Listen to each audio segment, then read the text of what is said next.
All right, let's get into our major discussion at the first leg on the show this morning. INEC has released the full timetable for the general elections in 2019, and already parties are gradually kicking off campaign in states. Well, there have been outcries in recent times that Nigerian youth be given active roles in leadership, especially with the not too young to run bill on the front burner. Well, so much has been said about the need for young people in Nigeria to get involved in the politics of the nation. But many have argued that the youth in question have not organized themselves enough to take over the mantle of leadership. All right, are the Nigerian youth ready to seize the opportunity before them in the forthcoming general elections? Those are the big, that's a big question. Indeed. We have to answer this morning. We have joining us the Chief Executive Officer of Skylar Incorporated. He's a young presidential aspirant who wants to contest in the 2019 presidential election against incumbent President Muhammad Buhari. We have him right here in the studio, Ahmed Buhari. Good to meet you. Well, let me ask, is there a relationship between the Buhari in the studio and the Buhari in Aso Rock? First of all, good morning. Every time I go places, I'm being asked this question, and I have no relationship with him. Okay. We're actually from different states, and to be honest, I've never met the guy. Oh, okay. Which state are you from? I'm from Niger State. Oh, okay. All right, now let's get into the main issue now. The not too young to run has been a bill that a lot of Nigerians applauded. They were happy. Yeah, it's a new dawn and all of that. But let's come to the real issues on ground. Yes. Are the youth really ready for politics? Well, it's hard to tell if the youths are really ready, but over the last few years, at least the last 24 months, we've seen a huge interest from young people to want to participate in leadership, to want to participate in politics and the process that gives us our leaders. And this is very important because one of the reasons why we've not been taken seriously over the years is because we just want to follow. But then people tend to become what you want them to become. As soon as you transfer leadership from one generation to the other generation, as at when due, people start feeling the need to want to be prepared for that opportunity. So, but we've had a system in this country where over a very long period of time, the same set of people sort of held on to power for a very long time. So those people underneath them, whether you want to go on a 10-year grading, you find out that they didn't really have this hunger to be responsible for that kind of leadership or politics, and so we just left it for some class, and there's this vacuum that has been created, and this vacuum that's been created can be filled up with anything. So it's very important for young people to start asking themselves, as opposed to complaining on social media, as opposed to fighting themselves over what is not supposed to be, they should ask themselves, what does the Constitution say about this? How do we handle this? How do we demand for accountability, transparency, and good governance from our elected officials? These are the things we want young people to start paying attention to, not complain. So if you really look at it critically, the only time we can start being taken seriously is when we step forward and say, you know what, we're not standing on the sidelines anymore. We're coming to the center of it. We're going to rally ourselves. We have the number. We have the expertise and education and all of those things. And we want to be given a chance. And this is exactly what we're doing right now. Yeah. When you talk about it, some would tell you that Nigerian youths are really ready for leadership. And they would tell you that the few ones that have got opportunity to serve the people in the country have done or are doing a bad job, and they are quick to mention the governor of Kogi State. That so if you look at it that way, and some could say the governor of Imo State is still a young person, and there we still have some other governors like that that fall into within less than five bracket of. So I'm very glad. I'm very glad you're struggling. I'm very glad you're struggling to go beyond 2 or 3, as the case may be, and then you tell me the other people in what age bracket do they fall in. Again, it's important for you to understand that age is not a function of good leadership. Good leadership has to do with a lot more than just age. People at younger ages around the world have held on to leadership, and then we've seen them perform. So what I want us to do right now as a people is to be ready to pay for the kind of process that gives us our leaders, and not be paid for the kind of process that presents us with the kind of leaders we have. What I mean to say is, at this point in time, Nigerians should be ready to organize town hall meetings. Nigerians should be ready to interface with people who want to aspire, ask them what they have to deliver, find out if it's realistic, the delivery and all of that, and then start thinking and shifting our minds from what we've already been used to what we should be hoping for. All right. Now, let me ask, or maybe let's put it in perspective. Yes. When we talk about young people or Yes. talk about youth, what age bracket really falls in this category where we see some people as, okay, no, that is too old. So you know, okay, this is young or There is something. no definite dictionary definition for age. Okay. So unfortunately, different climes sort of adopt what they believe falls within an age bracket for consideration as youth. Okay, so for Nigeria, what is acceptable to Nigerians as being young or being youthful? As a matter of fact, it goes from about early 20s to about mid-30s. Okay. So when you call me young, I feel offended because I'm going to be 40 this year, and I'm actually thinking I should be counting down, not counting up in reality. So I think if you're 40 and you still do not aspire to become more than just what you've always been, which is, of course, assist and support, then there is something wrong with the system. And this whole hunger for the opportunity to participate in leadership and to, give out whatever we think we have with regards to service delivery, if it is not properly managed, I think we're going to be heading to a time in this country where a generation will not be prepared for leadership should it befall them. All right. Now, would you say that the society Yes. has played a major role in making Nigerian youth to be contented with what they have, with the little they do, and say that I cannot even aspire because I cannot get it? I try to think about this, and I go back to the military era. And so we had a military era that made everybody just sit back and do not challenge the system because of fear. And we've been generously blessed with democracy now, and I think it's time for people to start exploring it and start using it to our advantages. So for me, I just want young people to understand that there's a democracy and it allows you to participate in politics. Democracy has given us the opportunity to look beyond what surrounds us or how we've always accepted the governance structure and all of that. So yes, this is a cry to more young people to get involved. This is a cry to more young people to ask questions. This is a cry to more young people to support themselves. But more essentially, do not just support anybody, support people that you think can actually deliver. And if you look at the reason why we keep having bad leadership, it's because of the process that presents us with these leaders. So if the process is corrupt, it's very hard to get people who would be in office for your interest. All right, let's talk about getting involved, like you talked about. Now, the UN projection says that by 2050, Nigeria will be the third most populous country in the world after China and India. And the population at that time will be hovering around 500 million people, between 400 and something to 500 million people. Now, the population of the youth in that bracket or in that scenario will be almost over 80%. All right, right now we know the huge percentage of young people or youth in the system. If you check the results of the last elections and all of that, the number of people who come to decide who becomes governor or becomes president is very small. Absolutely. Youths are not really getting involved in all of this. When it even comes to, okay, they've been called, go and get your PVC, get involved. A lot of youth are not voting. So they are more active on the social media. They are more active on social media. So how can they come out to say, okay, I want to be president, I want to be senator, I want to be, when a lot of them are not even participating in the system? Fine, I agree with you. They all participate in the system. If you look at the people who turn out to vote, they're young people. If you say to me that they fall in a category of maybe the elite or non-elites, that's another thing to talk about. So maybe the elites will stay at home and do social media and watch TVC and see what's going on in the news.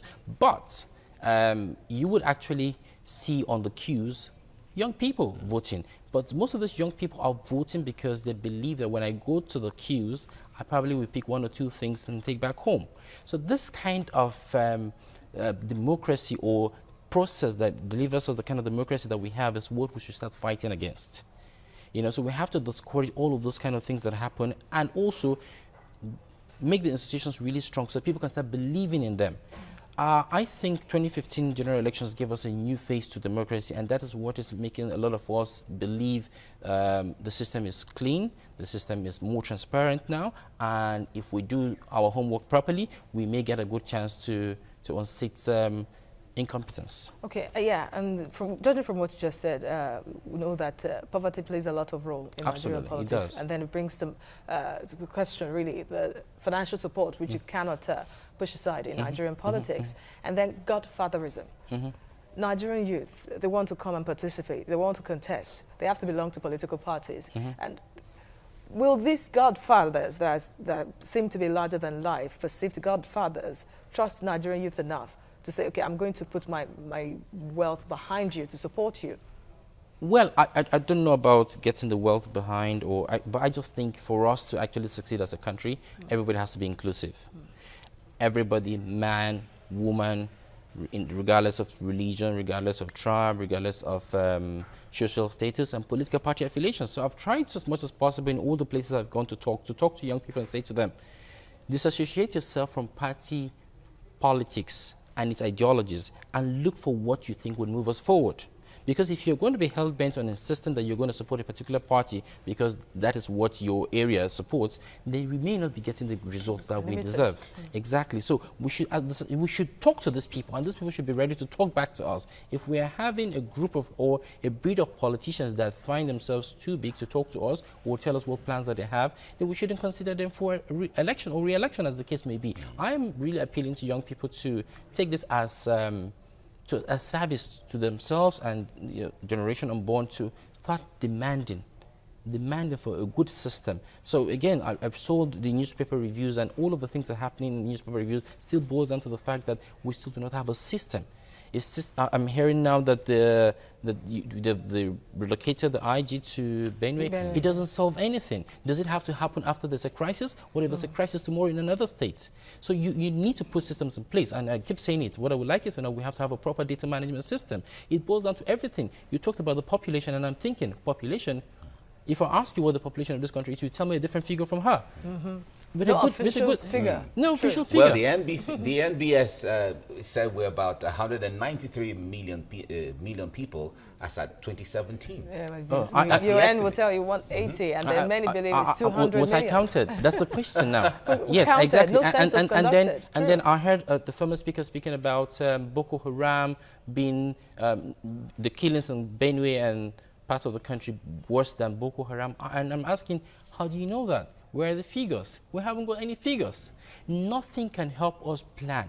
Nothing can help us prepare. And this is the big problem we're facing in this country. So are we prepared to get it on the right path and say, okay, fine, we need to find out how we can use our proper data management system to curb immigration, to improve the health sector, to improve education, and all those kind of things. So for me, again, except we're not prepared, but if we're prepared and we want to really have a country that's functioning, then we have to know how many people we're catering for. I keep wondering, how do you even build a budget when you don't even have an idea of how many people exist in this country? Budget for who?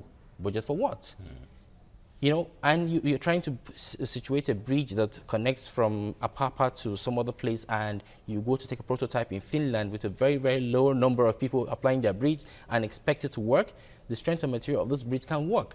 We need a proper data management system. We need a proper data management system that will help us ensure that the civil service even works. Even the security system. And of course, with the killings in Benue, I still think that restructuring has to come in place. Okay, yeah. Looking at what you just said, really. Okay, you wanted to ask a question? Talking about networking, because I asked, one of my first questions was whether the youth are ready. Yes. Now, if you take your mind back to the pre-independence and then the independence on First Republic era, where the groups from the north, groups from the south, southwest, and all of that, where it took a long time of complex negotiation for them to come together to agree on anything. If you forward now to the present future where we are right now, yes, we have seen last year comments from, or 2 years ago, comments from Arewa Youth Forum, the IPOB, the issues in the Niger Delta, and all of that. Now, the average youth today, we were thinking that there are new generation people who complain, like you were saying, old people, the same recycled leaders and all of that. But the new generation are not coming out to say, okay, fine. Let us, Niger Delta youths, reach out to the Arewa Youth Forum. Let us reach out to IPOB. Let us sit down and create a new conference and create a new ideology for this country. This is what we are looking for. Okay, I'll tell you why it's not going to happen. Okay. It's not going to happen because nobody really wants to be anybody's friend. The only thing that will bring people together is when they leverage on their comparative economic advantages. So when you look at the people in the north, what have they got? Look at the people in the west, what have they got? I can tell you for sure right now, Lagos State and Kebbi State are best of friends because there's an economic relationship that exists between them. I expect that our leaders should start thinking of how to leverage on our comparative economic advantages. Every single region you find in this country has got something to offer. What it needs to do is go take it to the market and look for the right partnership. I keep citing an example with the leather beaters in Sharada in Kano and the Aba clusters of shoe belts and leather making manufacturing. Yes, and I keep thinking, where do you Aba people source for your leather? And they tell you the imports. Where do you people in Kano sell your leather? And they tell me, oh, we sell our leather to Louis Vuitton. Recently, Louis Vuitton released a statement saying they want to thank the people of Kano because Kano happens to be its second largest supplier of leather. And it beats me because I expect the governor of Kano and the governor of Abia State to have a synergy. So much that when the people from Aba are traveling all the way to Kano to go and buy some of the pre-processed leather, they will tell them, oh, we built a church for you people to pray while you come. While you stay here, there's a nice comfort area because they benefit from them. So that benefit from our comparative economic advantage is the only thing that can unite us. In as much as our leaders are not prepared to leverage upon that and just become lazy and just wait for the center to give them something, we're not going to find any reason to want to hug each other. If you and I have an economic advantage between us, something we do, I'll call you every morning, you'll be my best brother. I'll stop calling you your name, I'll start calling you my brother. Because there's something I gain from you. This is how I want us to change our mindset. Everything has to be about the economy. Even the Fulani headsmen and whether they move from place to place to sell, why are they moving? They're just moving to sell. Create ranches for them. If you create ranches for them, I will start growing grass to supply to those people, to those cows. I will start thinking of how to go and site a dairy farm close to those cows. I will start thinking of a proper abattoir system that will give us proper hygienic meat in our markets. These are the ways I want us to start thinking, how is it going to benefit us economically? And whether you want to talk about the Shia situation and whether we're having a crisis, a possible crisis with other countries like Iran, because there's a bilateral relationship with Iran. And this situation could stir up something that we may not be able to handle.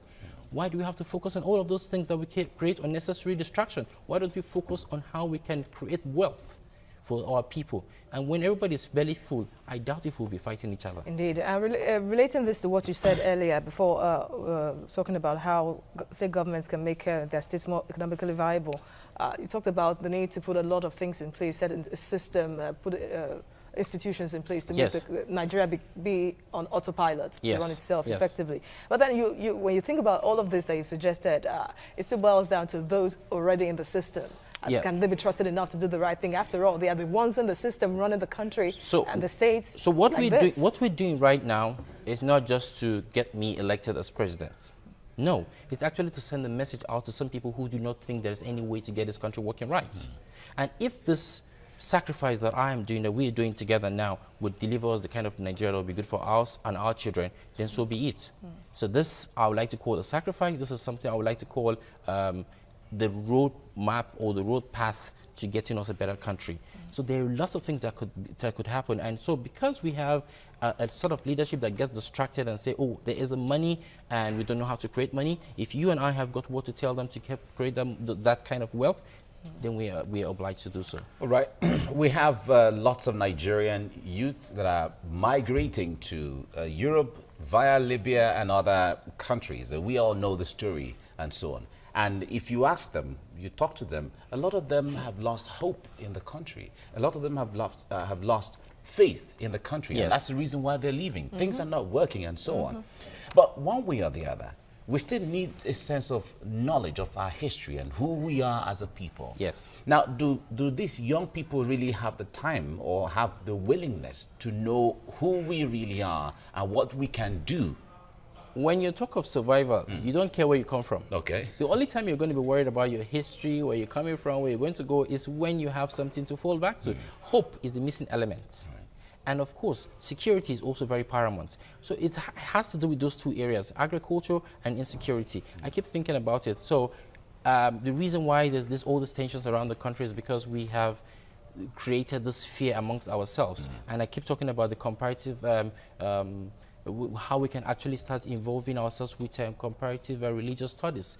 Because we have built an educational system right now where every single person you see has a sect that he follows, whether it be Christianity, whether it be Islam, and they sort of grow up in that line, and they do not get a chance to interface with other people or other cultures until they get to the larger society. Tell me, is that the right time for them to start understanding themselves? No, absolutely not. So we need to start bringing it from the basics. Then we move to the next thing, which of course I talked about the comparative economic advantages. I look at agriculture, for example, with regards to jobs and making those people get gainfully employed and not to start moving out. Let me tell you the truth. If all of those people have something to feed upon, they will not believe in this country. So this is how I think our agriculture should move, as opposed to carrying tubers of yams to export. I expect that those tubers of yam should be properly studied. In that same tuber of yam, you have extracts that you can use in the pharmaceutical companies. You have extracts that you can